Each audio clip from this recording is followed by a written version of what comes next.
الدرجہ قابل احترام معزز سامعین کرام، اللہ رب العالمین نے اس کائنات پر سب سے بڑا احسان اور سب سے بڑا انعام نبی آخر الزماں خاتم الانبیاء والمرسلین حضور رحمت للعالمین صلی اللہ علیہ وآلہ وسلم کی صورت میں فرمایا۔ آپ کو جو بے شمار عظمتیں اور شانیں بارگاہ الہی سے عطا ہوئی ہیں، ان میں آپ کی امتیازی اور نمایاں شان رحمت للعالمین، سارے جہانوں کے لیے رحمت ہونا۔ اور بھی بہت سی چیزیں ہیں جو انسانوں کے لیے رحمت ہیں۔ قرآن حکیم نے مخلوق کے لیے بارش کو بھی رحمت ارشاد فرمایا، لیکن ہم جانتے ہیں کہ وہی بارش بعض اوقات زحمت کا باعث بھی بنا کرتی۔ پچھلی قوموں پر خصوصاً قوم نوح پر وہ بارش عذاب الہی کی صورت بھی بنی۔ ہوا بھی اللہ کی بہت بڑی نعمت ہے، لیکن انہی ہواؤں کو اللہ پاک نے اقوام گزشتہ کے لیے بعض اوقات بڑے خطرناک طوفانوں کی صورت اپنے عذاب کی ایک شکل میں مسلط فرمائی۔ یہ زمین بھی اللہ کی نعمت ہے، مگر جب یہ تھر تھرانا شروع کرتی، قرآن گواہ ہے، انسانی تاریخ شاہد ہے کہ بہت سے ہنستے بستے شہر لمحوں کے اندر جو ہے صفحہ ہستی سے مٹ کر غائب ہو جائیں۔ سو باقی جتنی بھی چیزیں ہیں ان کی رحمت بڑی محدود ہے، اور بعض اوقات وہ اس کے برعکس صورت بھی اختیار کر لیتے۔ ایک وجود کائنات میں ایسا، ایک ہستی ایسی ہے جو اپنوں کے لیے بھی رحمت ہے، بیگانوں کے لیے بھی رحمت، جن کی رحمت سے کوئی مخلوق محروم ہے ہی نہیں۔ انہی کو قرآن حکیم نے وَمَا أَرْسَلْنَاكَ إِلَّا رَحْمَةً لِّلْعَالَمِينَ، کہ ہم نے تو آپ کو بھیجا ہی نری رحمت بنا کر، صرف رحمت بنا کر۔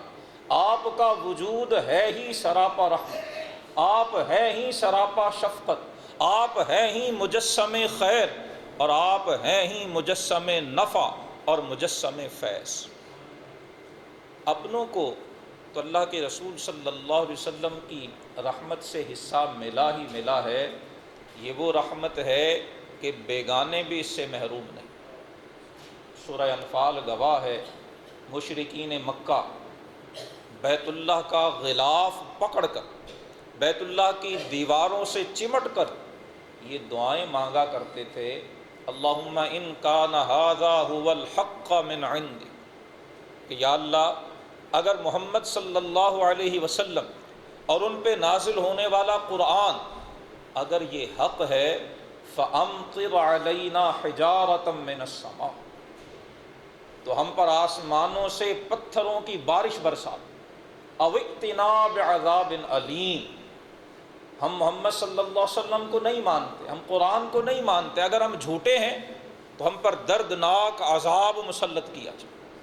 یہ منہ مانگا عذاب ہے جو مشرکین حرم میں کھڑے ہو کر مانگتے، اور جواب کیا آتا؟ وَمَا كَانَ اللَّهُ لِيُعَذِّبَهُمْ وَأَنْتَ فِيهِمْ۔ اللہ پاک نے فرمایا کہ حبیب صلی اللہ علیہ وسلم، یہ اللہ کے شایان شان ہی نہیں کہ آپ کے ہوتے ہوئے ان پر عذاب بھیجیں۔ آپ کا وجود مشرکین اور کفار کے لیے بھی وجہ رحمت ہے، آپ کا وجود مسعود نہ ماننے والوں کے لیے، جھٹلانے والوں کے لیے، کانٹے بچھانے والوں کے لیے، حالت نماز میں ذبح شدہ جانوروں کی آلائشیں پشت محمدی پہ رکھنے والوں کے لیے بھی رسول اللہ کا وجود رحمت۔ اور دوسرا، مشرکین اور کفار کو حضور کی رحمت سے یہ حصہ بھی ملا ہے کہ قرآن حکیم خود گواہ ہے کہ پہلے انبیاء کی قومیں جب وہ انہیں جھٹلاتی تھیں، ان پر عذاب استیصال، ایسا عذاب آتا جو ان کی جڑیں تک اکھیڑ کے رکھ دیتا، اس قوم کا نام و نشان تک مٹا دیا جاتا۔ قوم نوح کے بارے میں سورہ نوح میں جناب نوح کی دعا مذکور ہے کہ یا اللہ اس میری قوم میں ایک شخص کو اور ایک گھر کو بھی سالم مت چھوڑ، انک ان تذرہم یضلوا عبادک ولا یلدوا الا فاجرا کفارا۔ مولا یہ کفر و شرک کے اس درجے پہ پہنچ چکے، گمراہی اور ضلالت کے یہ اس سٹیج پہ ہیں، ایک فرد بھی باقی رہا، ایک گھر بھی بچا تو اس میں جو پیدا ہوگا، جو نسل بڑھے گی وہ بھی فاجر اور کافری۔ یا اللہ ان کا نام و نشان صفحہ ہستی سے مٹا، ایسا عذاب جس سے کسی قوم کی آثار نشانات تک مٹ جائیں اسے عذاب استیصال کہا جاتا، اور یہ پہلی امتوں پہ آتا رہا۔ انبیاء کی تکذیب کی وجہ سے مشرکین کفار اور ان انبیاء کے مکذبین کو اللہ پاک نے دنیا سے مٹا کے ختم کر دیا، لیکن رسول اللہ صلی اللہ علیہ وسلم کی رحمت للعالمینی کا اظہار یہ ہے کہ مشرکین و کفار عذاب استیصال سے محفوظ ہو گئے۔ چند ایک کو دنیا میں یقیناً ان کے جرائم کی سزا ملی، جنہیں بدر میں گھسیٹ کر بدر کے کنویں میں پھینکا گیا، لیکن علماء فرماتے یہ بھی وہ بد نصیب تھے جنہیں حضور کی رحمت سے فائدہ اٹھانے کا پورا موقع ملا، اور ان بد نصیبوں نے اپنے ہاتھوں اس موقع کو ضائع کیا۔ علماء فرماتے ہیں کہ اسے اگر ہم سمجھنا چاہیں تو یوں سمجھ لیجئے کہ جیسے دن کے وقت سورج چڑھا ہوا ہو، سورج روشن ہو، دوپہر کا وقت کوئی شخص آنکھیں بند کر کے کھڑا ہو جائے اور کہے کہ روشنی ہے ہی، سورج کا وجود ہی نہیں ہے، کہیں اجالا ہی نہیں ہے، کہیں روشنی ہی نہیں ہے، کہیں نور نظر ہی نہیں آ رہا، آنکھیں خود بند کی ہیں اور انکار چڑھے ہوئے سورج کا کر، تو قصور آنکھیں بند کرنے والے کا ہے، چڑھے ہوئے سورج کا قصور نہیں۔ اللہ نے اپنے محبوب کو سراج منیر بنا کے، چمکتا ہوا چراغ بنا کے بھیجا ہے، یہ وہ بد نصیب تھے جنہوں نے اپنی آنکھیں خود بند کر دی۔ اور اللہ کے رسول صلی اللہ علیہ وسلم نے کبھی بھی کسی بھی موقع پر اپنی امت کے مشرکین اور کفار کے لیے بھی ان کی جڑوں کو کھوکھلا کر دینے والا عذاب، انہیں جڑوں سے اکھیڑ کے ختم کر دینے والا عذاب، اس کی دعا اللہ کے رسول نے کبھی نہیں مانگی۔ طائف کے سفر کے موقع پر فرشتے حاضر ہو کر اجازت طلب کرتے ہیں کہ طائف کی بستی کا نشان مٹا دیا جائے، اللہ کے رسول ارشاد فرماتے ہیں انما بعثت رحمتا ولم ابعث نقاما، کہ میرے پروردگار نے تو مجھے رحمت بنا کے، مجھے انتقام لینے والا بنا کے نہیں۔ رسول اللہ صلی اللہ علیہ وسلم کی زندگی میں جب بھی کسی نے آپ کا کوئی بڑے سے بڑا قصور کیوں نہ کیا، آپ کے ساتھ جتنی بھی بڑی سے بڑی زیادتی کیوں نہ کی ہو، جب موقع آیا وہ شخص مغلوب ہو کر شکست کھا کے آپ کے سامنے آیا، اللہ کے رسول نے ہمیشہ معاف کیا، آپ نے ہمیشہ رحمت للعالمین ہونے کا اظہار فرمایا۔ صفوان بن امیہ اور عمیر بن وہب، یہ مکہ کے دو بڑے بڑے جو ان کے رؤساء اور مشرکین تھے ان میں سے۔ صفوان بن امیہ یہ امیہ بن خلف کا بیٹا تھا، اور امیہ بن خلف یہ وہ بد نصیب مشرک و کافر تھا جو حضرت بلال حبشی رضی اللہ تعالی عنہ کا مالک، اور جو ظلم و ستم یہ حضرت بلال پہ ڈھاتا تھا وہ تاریخ کا حصہ، اس کے دل میں کفر اور شرک جو ہے وہ انتہائی حدوں تک جم چکا تھا۔ امیہ بن خلف غزوہ بدر میں مارا گیا، اس کا بیٹا ہے صفوان بن امیہ، اور عمیر بن وہب اسلام سے پہلے اسے شیطان و قریش کہا جاتا، مسلمانوں کو اذیتیں دینے، رسول اللہ کو ستانے میں، رسول اللہ کو تکلیف دینے میں، رسول اللہ کا دل دکھانے میں یہ کبھی پیچھے نہیں رہا۔ عمیر بن وہب کا بیٹا قید ہو کر غزوہ بدر کے قیدیوں میں مدینے آیا۔ غزوہ بدر کے بعد مکہ میں مسجد حرام میں صفوان بن امیہ جس کا باپ مارا گیا میدان بدر، اور عمیر بن وہب جس کا بیٹا قیدی ہو کر مدینہ میں قید کی حالت میں موجود، مکہ میں حرم میں بیٹھتے ہیں، اور عمیر بن وہب یہ اپنے اندر کے بغض کا اظہار کرتا ہے، صفوان بن امیہ سے کہتا ہے کہ بخدا اگر مجھ پر قرض نہ ہوتا، جس کے ادا کرنے کی کوئی صورت میرے پاس نہیں، اور مجھے اپنے بچوں کا اور بیوی کا خیال نہ ہوتا، مجھے ان کا اگر کوئی انتظام میرے پاس ہوتا تو میں ابھی جاتا اور مدینے جا کر محمد صلی اللہ علیہ وسلم کو قتل کرتا۔ یہ دو باتیں میرے قدموں میں رکاوٹ پیدا کر رہی ہیں، ایک قرض جس کو میں ادا نہیں کر سک رہا، اور دوسرا اہل و عیال کا خیال۔ ان کے لیے میرے پاس کوئی سامان اور اسباب نہیں ہے، اگر ہوتے تو میں یہ کام ضرور کرتا۔ صفوان بن امیہ نے موقع کو غنیمت جانا اور حرم میں بیٹھ کے قسم اٹھا کے عمیر سے کہا کہ علیہ دین، تیرا قرض میرے سے، جتنا قرض ہے میں ادا کروں، اور جب تک میں زندہ ہوں تیرے اہل و عیال میری ذمہ داری، جہاں سے میری اولاد اور میری بیوی اور میرے بچے کھائیں گے وہیں سے تیری اولاد اور تیرے اہل خانہ بھی کھائیں۔ تو جا اور جا کر محمد صلی اللہ علیہ وسلم کو قتل کر۔ باپ کی موت کا صدمہ، بدر کی ذلت و رسوائی کا داغ ابھی تازہ ہے۔ صفوان بن امیہ گارنٹی دیتا ہے، قسم اٹھا کے حرم میں وعدہ کرتا۔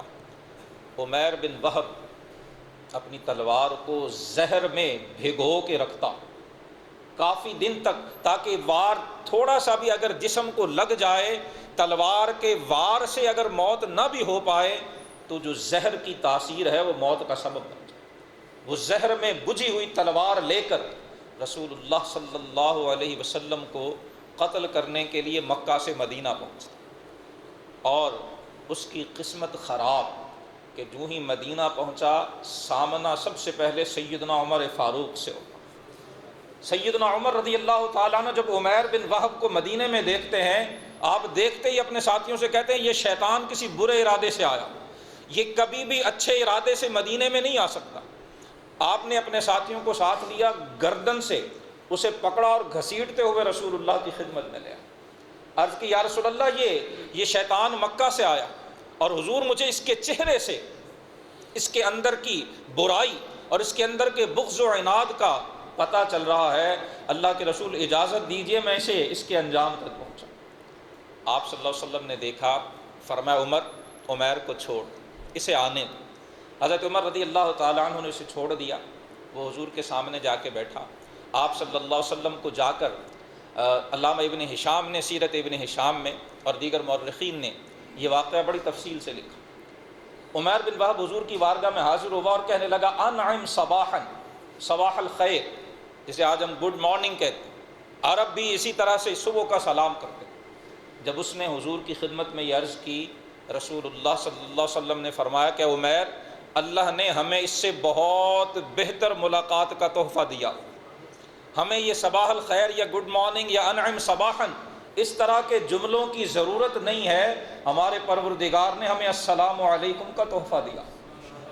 وہ اللہ کے رسول نے اس طرح مخاطب ہونے اور مخاطب کرنے کو پسند نہیں فرمایا۔ پھر پوچھا کہ عمیر بتاؤ کس ارادے سے آئے؟ کہنے لگا جی میں بس، وہ میرا بیٹا آپ کے ہاں قید ہے تو میں بس اس کی دیکھ بھال اور اسے چھڑانے کے لیے آیا۔ اللہ کے رسول نے پھر پوچھا عمیر بتاؤ کس ارادے سے آئے؟ جی میں تو بس وہ بیٹے کو چھڑانے کے لیے، وہ قید میں اس لیے آیا۔ آپ نے پوچھا پھر یہ تلوار کیوں لٹکائی؟ اگر تمہارا ارادہ صرف مذاکرات کرنے اور بیٹے کی رہائی کے بارے میں بات چیت کا تھا تو تلوار کی تو ضرورت نہیں۔ وہ کہنے لگا جی تلواروں سے ہمیں بدر کے میدان میں کون سا فائدہ ہوا؟ تلواروں نے وہاں کوئی فائدہ نہیں دیا ہے، وہاں آپ 3 گنا کم ہونے کے باوجود جیت گئے ہیں، تلوار میں لے بھی آیا ہوں تو اس سے کیا ہو، یہ مجھے کیا فائدہ تھا؟ آپ صلی اللہ علیہ وسلم مسکرائے، فرمایا اے عمیر، کیا تمہارے اور صفوان کے درمیان حرم کعبہ میں بیٹھ کر یہ گفتگو نہیں ہوئی؟ کیا تم نے اپنے قرض کو اور اپنے اہل و عیال کے اخراجات کو میرے قتل کی راہ میں رکاوٹ قرار نہیں دیا؟ اور کیا صفوان نے حرم کعبہ میں بیٹھ کر اللہ کی قسم اٹھا کر تمہیں گارنٹی نہیں دی کہ تمہارا قرض بھی صفوان ادا کرے گا، تمہارے بیوی بچوں کی دیکھ بھال بھی صفوان کے ذمے ہے، تم مدینے آؤ اور آ کے مجھے قتل کرو؟ جب اللہ کے رسول صلی اللہ علیہ وسلم نے یہ فرمایا، ابن ہشام اور دیگر نے لکھا ہے عمیر بن وہب نے اسی وقت اشہد انک رسول اللہ کہہ کر حضور کی رسالت کا اعتراف کر کہنے لگا کہ محمد صلی اللہ علیہ وسلم آپ ہمیں بتایا کرتے تھے کہ آپ پر آسمانوں سے وحی آتی ہے، ہم آپ کا یقین نہیں کرتے تھے، ہم آپ کی اس بات کو تسلیم نہیں کرتے تھے، ہم اس کی تصدیق نہیں کرتے تھے، لیکن آج میں ذاتی طور پہ تصدیق کر رہا ہوں کہ میرے اور صفوان میں جب یہ گفتگو ہوئی ہے وہاں کوئی تیسرا شخص موجود ہی نہیں تھا، یا میں تھا اور یا صفوان تھا۔ صفوان مکہ میں ہے، میرے اور اس کے درمیان تنہائی میں یہ گفتگو ہوئی ہے۔ جس ذات نے آپ کو میرے اور صفوان کی گفتگو سے آگاہ کر دیا ہے، آپ اس کے سچے نبی ہیں، آپ اس کے سچے رسول ہیں۔ اشہد انک رسول اللہ۔ عمیر کو صفوان نے مدینہ بھیجا، اور مدینہ میں جہاں گھر گھر میں صف ماتم بچھی ہوئی تھی، غزوہ بدر میں 70 روس آئے قریش، بڑے بڑے سردار قتل ہوئے تھے، ان کا ماتم ہو رہا تھا، ان کے مرثیے کہے جا رہے تھے۔ صفوان نے مکہ والوں کو خوشخبری دے دی کہ ابھی چند دنوں میں تمہیں ایسی خبر ملے گی کہ تمہارے سارے زخم مندمل ہو جائیں گے۔ پلان کر کے، منصوبہ کر کے، بنا کے رسول اللہ صلی اللہ علیہ وسلم کے قتل کے ارادے سے بھیجا تھا۔ مکہ والوں کو صفوان نے وہاں یہ بشارتیں دینا شروع کی کہ مکہ والوں، اے بدر کے مقتولوں کا ماتم کرنے والوں، تھوڑے دن انتظار کر لو، ایک خبر مدینے سے آئے گی اور تمہارے سینوں میں ٹھنڈ پڑ جائے گی۔ صفوان اس خبر کا منتظر ہے، اور جسے زہر میں بجھی ہوئی تلوار دے کر رسول اللہ کو قتل کرنے کے لیے بھیجا ہے۔ واشہد ان لا الہ الا اللہ واشہد ان محمد الرسول اللہ کا کلمہ پڑھ کے مسلمان ہو جا۔ رسول اللہ صلی اللہ علیہ وسلم اپنے صحابہ سے فرماتے ہیں کہ عمیر کو اسلام کی تعلیم دو، دین کی تعلیم دو، اور اس کے قیدی مشرک بیٹے کو بھی آزاد کر دو۔ اللہ کے رسول نے عمیر کا قصور بھی معاف کیا، اس کے بیٹے کو آزاد بھی کیا، اور اسے اسلام کی تعلیم دی۔ عمیر نے اجازت طلب کی کہ یا رسول اللہ مجھے اجازت دیجیے، میں نے مدینہ مکہ مکرمہ میں ہجرت سے قبل آپ کے آنے سے پہلے آپ کے خلاف بڑی ہرزہ سرائیاں کی، بڑی توہین گستاخیاں کی ہیں، اسلام کی بڑی دشمنی کی ہے، اب مجھے اجازت دیں میں اسی مکہ میں جا کر اسلام کی تبلیغ کروں۔ اور ایک خواہش کا اظہار عمیر نے قبول اسلام کے وقت کیا۔ اللہ کے رسول نے پوچھا کہ عمیر تیری کوئی خواہش ہے؟ کہنے لگا ہاں ایک ہی خواہش۔ آپ نے پوچھا بتاؤ کیا خواہش؟ کہنے لگا یا رسول اللہ آپ کے بارے میں جو جو اس زبان سے کہا، آپ تک کچھ باتیں پہنچیں اور کچھ پہنچی نہیں ہیں، جس جس طرح سے میں نے آپ کو اذیت اور تکلیف دی ہے، میری خواہش یہ ہے کہ آپ مجھے معاف کر دیں، میری ان خطاؤں سے درگزر فرما دیں، اپنے شرک اور کفر کی حالت میں جو توہین اور گستاخیاں مجھ سے ہوئی ہیں، اے اللہ کے رسول وہ معاف کر دیجیے۔ وما ارسلناک الا رحمۃ للعالمین۔ اس رحمت للعالمین نبی صلی اللہ علیہ وسلم نے عمیر کے سارے قصور معاف کر دیے۔ فرمایا عمیر تجھے پتہ ہی نہیں ہے جب مسلمان ہو جاتا ہے کوئی شخص، اسلام کی برکت سے اللہ اس کے پچھلے سارے گناہوں کو معاف کر دے۔ اس نے اجازت طلب کی کہ مجھے مکہ واپس جا کر تبلیغ اسلام کی اجازت دی جائے۔ اللہ کے رسول نے اجازت دی۔ عمیر بن وہب جو قتل کے ارادے سے آیا تھا وہ مبلغ اسلام بن کر مکہ واپس پہنچتا۔ صفوان بن امیہ آنے جانے والے مسافروں سے پوچھا کرتا کہ مدینے کی کوئی خبر، کوئی نئی تازی، کوئی وہاں کا واقعہ، لیکن اسے کوئی ایسی خبر نہ ملی جسے سننے کا وہ منتظر تھا۔ اور جب عمیر واپس پہنچا اور جا کر اپنے اسلام کا اعلان کیا، صفوان بن امیہ نے قسم اٹھا لی کہ وہ کبھی بھی عمیر سے گفتگو بھی نہیں کرے گا۔ معاملہ چلتا رہا۔ حضرت عمیر بن وہب رضی اللہ تعالی عنہ جو رتبہ صحابیت پہ فائز ہو چکے تھے، مکہ مکرمہ میں آپ نے بڑے اچھے اور احسن انداز میں اسلام کی تبلیغ فرمائی، اور آپ کی مساعی اور کوششوں سے بہت سے لوگوں نے اسلام قبول کیا۔ اور جب مکہ فتح ہوا، صفوان بن امیہ جو دوسرا کردار ہے اس کہانی کا، اس نے جب دیکھا کہ رسول اللہ صلی اللہ علیہ وسلم نے مکہ بھی فتح کر لیا، وہ وہاں سے بھاگ کر فرار ہونے کے لیے بندرگاہ پہ، جدہ کے قریب جو بندرگاہ ہے وہاں پہنچ گئے۔ عمیر بن وہب کو پتہ چلا، رسول اللہ کی بارگاہ میں حاضر، یا رسول اللہ صفوان بن امیہ قریش کا بڑا نامور سردار ہے، امیہ بن خلف کا بیٹا ہے، اے اللہ کے رسول آپ کے خاندان کا ہے، حضور اگر آپ معاف فرما دے تو میں اسے واپس لے آؤں۔ قتل کی سازش کرنے والا امیہ بن خلف، کفار کے شریر ترین سرداروں میں سے ایک کا بیٹا جو آپ سے فرار ہو کے بھاگ چکا ہے، اس کا پرانا ساتھی امان طلب کرتا ہے۔ اللہ کے رسول فرماتے ہیں عمیر جاؤ صفوان سے کہہ دو میں نے اسے امان دی۔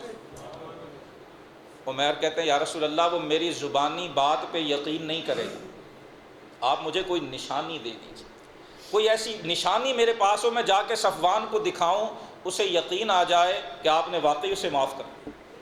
اللہ اکبر، سیرت پڑھتے ہیں اور یقین کیجئے ایک عجیب کیفیت، ہم نے دل کے اندر پتہ نہیں کتنی نفرتیں پالی ہیں، ہم نے اپنے دلوں کے اندر پتہ نہیں کتنے بغض رکھے ہوئے ہیں، اور جس ہستی کا ہم کلمہ پڑھتے ہیں، جن کا ہم میلاد مناتے ہیں، جن کا ذکر ہم محبت سے ذوق و شوق سے سنتے ہیں، پیار سے سنتے ہیں، جن کا ذکر سن کے ہماری زبانوں پہ درود کے ترانے جاری ہوتے ہیں، ان کا اسوہ حسنہ آ گیا۔ دشمن ہے ابھی آپ کے پاس آیا بھی نہیں ہے، فرار ہوا ہے، مفرور دشمن کے لیے اس کا ایک خیر خواہ آپ سے نشانی مانگتا ہے۔ روایت میں رسول اللہ نے اپنا عمامہ جو فتح مکہ کے موقع پر حضور نے سر اقدس پہ زیب تن کیا ہوا تھا، حضور وہ عمامہ اتار کے عمیر کو دیتے ہیں کہ جاؤ یہ امیہ بن خلف کے بیٹے کو دکھا کے کہنا محمد نے تجھے معاف کر دیا۔ سر کا عمامہ مشرک اور کافر کو امان دینے کے لیے رسول اللہ صلی اللہ علیہ وسلم بھجوا۔ عمیر بن وہب حضور کا عمامہ بطور نشان لے کر بندرگاہ پہنچتا، صفوان بن امیہ تیاریوں میں ہے کہ وہ وہاں سے سمندری راستے سے کسی دوسرے ملک نکل جائے اور جزیرہ عرب کو ہی چھوڑ دے۔ عمیر بن وہب اس کے پاس جاتا ہے، گفتگو کرنے کی کوشش کرتا ہے۔ صفوان کہتا ہے میں کبھی تم سے بات کروں گا ہی نہیں، تم نے وعدہ خلافی کی، حرم میں بیٹھ کے بات ہوئی تھی کہ تم محمد صلی اللہ علیہ وسلم کو قتل کرو، اور تم بجائے قتل کر کے کلمہ کرنے کی بجائے کلمہ پڑھ کے آ گئے، میں تم سے بات نہیں کروں۔ عمیر سمجھاتا ہے، وہ جاتا ہے، کہتا ہے کہ صفوان تھوڑا سا غور کرو، وہ تمہارے خاندان ہی کے تو ہیں، ان کی عزت قریش کی عزت ہی تو ہے، ان کی کامیابی تمہاری کامیابی ہے، دیکھتے نہیں ہو اللہ کیسے انہیں فتح پہ فتح عطا فرمائے جا رہا ہے۔ وہ مکہ جس سے تم نے انہیں رات کی تاریکیوں میں نکلنے پہ مجبور کیا تھا، اسی مکہ میں وہ فاتحانہ شان سے بیٹھے ہیں اور تمہیں فرار ہو کے یہاں آنا پڑ رہا۔ تھوڑا سا غور تو کرو، آسمان کے فیصلے کیا بتا رہے ہیں، گزرتا ہوا ایک ایک دن کون سا منصوبہ ہے جو ہم نے نہیں بنایا، کون سی طاقت ہے جو ہم نے استعمال نہیں کی ہے، لیکن ان 8 برسوں میں آج وہ مکہ کو بھی فتح کر چکے۔ غور کرو، سمجھدار ہو، ہوش مند ہو، عقل کے ناخن لو، میں ضمانت دیتا ہوں ایک بار چلے چلو وہ تمہیں معاف کر۔ صفوان بن امیہ عمیر بن وہب کے سمجھانے پہ واپس آیا، رسول اللہ صلی اللہ علیہ وسلم کی خدمت میں حاضر ہوا، آپ صلی اللہ علیہ وسلم نے اسے دیکھا تو دیکھ کر حضور بڑے خوش ہوئے۔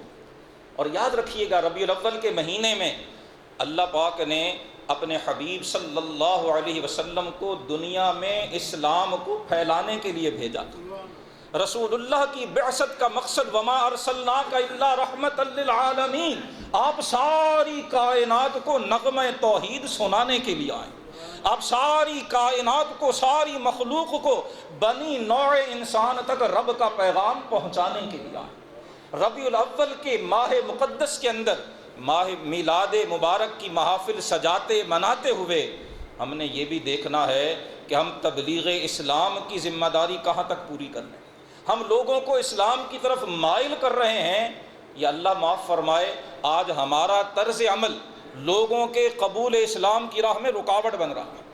یہ ہر مسلمان کی ذمہ داری ہے، انفرادی طور پر مجھے، آپ کو، سب کو یہ سوچنے اور غور کرنے کی ضرورت ہے کہ ہمارے آقا و مولا صلی اللہ علیہ وسلم کا مقصد بعثت کیا تھا اور آج ہم کہاں پہ۔ صفوان بن امیہ حاضر بارگاہ ہوتا ہے، اللہ کے رسول صلی اللہ علیہ وسلم امان عطا فرما دیتے ہیں۔ صفوان کہتا ہے یا رسول اللہ میں ابھی کلمہ نہیں پڑھوں گا، مجھے 2 مہینے کی مہلت چاہیے۔ حضور نے امامہ دے کے بھیجا ہے عمیر بن وہب کو، امان دے دی ہے، امان دینے کے باوجود وہ مکے میں آ جاتا ہے، دشمن ہے، آپ کے قتل کی سازش کرنے والا ہے، اس کا ساتھی اعتراف کر چکا ہے۔ رسول اللہ صلی اللہ علیہ وسلم سب کچھ جانتے ہوئے فرمایا 2 مہینے، میں تمہیں 4 مہینے کی مہلت دیتا ہوں، تم سوچو، تم غور کرو، تم سوال کرو، تم مجھے دیکھو، تم میرے پیغام کو دیکھو، تم میرے صحابہ کو دیکھو، تم میرے طرز حیات کو دیکھو، تم جتنا سوچنا چاہتے ہو سوچ لو، میں تمہیں مہلت دیتا ہوں۔ اسلام طاقت سے نہیں پھیلا، اسلام جبرن نہیں پھیلا، اسلام زبردستی نہیں پھیلا ہے، اسلام صاحب خلق عظیم کے اخلاق سے پھیلا، اسلام رحمت للعالمین کی شان رحمت اور عفو و درگزر سے پھیلا۔ اسے آپ نے 2 ماہ کی بجائے 4 ماہ کی مہلت دی۔ اور جب فتح مکہ کے بعد غزوہ حنین ہوا ہے، غزوہ حنین میں رسول اللہ صلی اللہ علیہ وسلم نے جب غنائم تقسیم فرمائے تو آپ نے صفوان بن امیہ کو بہت بڑی تعداد میں مال غنیمت میں سے جانور اور دیگر چیزیں عطا فرمائیں۔ صفوان خود کہتے ہیں کہ رسول اللہ صلی اللہ علیہ وآلہ وسلم کے لیے میرے دل میں بغض و عناد تھا، میرے دل میں دشمنی تھی۔ ما زال یعطینی محمد صلی اللہ علیہ وسلم، صفوان کہتے ہیں کہ محمد صلی اللہ علیہ وسلم مجھے عطا فرماتے رہے، عطا فرماتے رہے، اتنا عطا کیا کہ میرے دل میں آپ کی محبت پیدا ہو۔ اور پھر صفوان بن امیہ حضور کی بارگاہ میں حاضر ہو کر کلمہ پڑھ کر مسلمان۔ اللہ کے رسول صلی اللہ علیہ وآلہ وسلم نے اپنے بڑے سے بڑے دشمن کو بھی جب اس پہ قابو پا لیا، اس نے معذرت کر لی، آپ کی خدمت میں حاضر ہو گیا، اللہ کے رسول نے اسے معاف فرما دیا۔ ہمارے لیے حضور کا اسوہ حسنہ مشعل راہ ہے۔ ذاتی معاملات میں رسول اللہ نے ہمیشہ معافی کو استعمال فرمایا، ہمیشہ حضور نے اپنی رحمت للعالمین کا اظہار فرمایا۔ ام المومنین حضرت عائشہ صدیقہ رضی اللہ تعالی عنہ، آپ کا یہ ارشاد مبارک جو صحیح بخاری شریف میں مذکور ہے، ہمیں اسے ضرور ذہن میں رکھنا چاہیے تاکہ ہم کنفیوژن سے بچ سکیں۔ بعض لوگ حدود اللہ کے معاملے میں، اللہ کی مقرر کی ہوئی حدود کے معاملے کے اندر بھی اور قانون شریعت کے معاملے میں بھی یہ کہتے ہیں کہ جو حضور تو رحمت للعالمین، آپ تو اللہ کی رحمت تھے، تو یہ سختیاں کیوں ہیں، یہ فلاں کو یہ سزا کیوں دی گئی، فلاں کو یہ سزا کیوں دی جا رہی ہے، فلاں کی سزا کا مطالبہ کیوں کیا جا رہا ہے۔ یاد رکھ لیجئے حضرت عائشہ رضی اللہ تعالی عنہ نے اس حدیث میں اس چیز کو بالکل ڈفرینشیٹ کر دیا، آپ نے بالکل کلیئر کٹ کر دیا۔ حضرت عائشہ فرماتی ہے من تقم رسول اللہ صلی اللہ علیہ وسلم لنفسہ قط، جب اپنی ذات کا معاملہ ہوتا ہے رسول اللہ صلی اللہ علیہ وسلم نے اپنی ذات کے لیے کبھی کسی سے انتقام نہیں لیا، وہ صفوان بن امیہ ہو، وہ عمیر بن وہب ہو، وہ اکرمہ بن ابی جہل ہو، وہ ہندہ ہو زوجہ ابو سفیان، وہ خود ابو سفیان ہو، وہ حضرت حمزہ کا قاتل وحشی ہو، وہ کوئی بھی ہو۔ حضرت عائشہ کہتی رسول اللہ نے اپنی ذات کے لیے کبھی کسی سے انتقام نہیں، لیکن آپ فرماتی ہیں اگر کوئی اللہ کی حدوں کو توڑتا، کوئی حدود اللہ کو پامال کرتا ہے تو رسول اللہ صلی اللہ علیہ وسلم اللہ کی حدوں کو قائم فرمایا کرتے ہیں۔ اللہ کی حد کو قائم کرنے کے لیے رسول اللہ نے سزائیں بھی دی ہیں، اور جن کا جرم ثابت اور اسٹیبلش ہو چکا ہے ان پر آپ نے حدود کو نافذ بھی فرمایا۔ معروف واقعہ آپ نے سنا ہوگا، حضور کی رحمت للعالمین کا یہ مفہوم سمجھ لینا کہ کسی مجرم کے لیے کوئی قانون نہیں ہے، کسی گناہگار کے لیے کوئی سزا نہیں ہے، یہ غلط ہے۔ یہ حضور کے سارے اسوہ حسنہ کو پیش نظر نہ رکھنے کی بنا۔ ایک خاتون کا چوری کا جرم اس سے سرزد ہوتا ہے، بنو مخزوم قریش کی ایک شاخ سے اس کا تعلق ہے، کسی عورت کا اس نے ہار چرایا ہے اور اس کی چوری ثابت ہو جاتی ہے۔ رسول اللہ صلی اللہ علیہ وسلم حد قائم فرمانے کا حکم دیتے ہیں کہ اس کا ہاتھ کاٹ دیا۔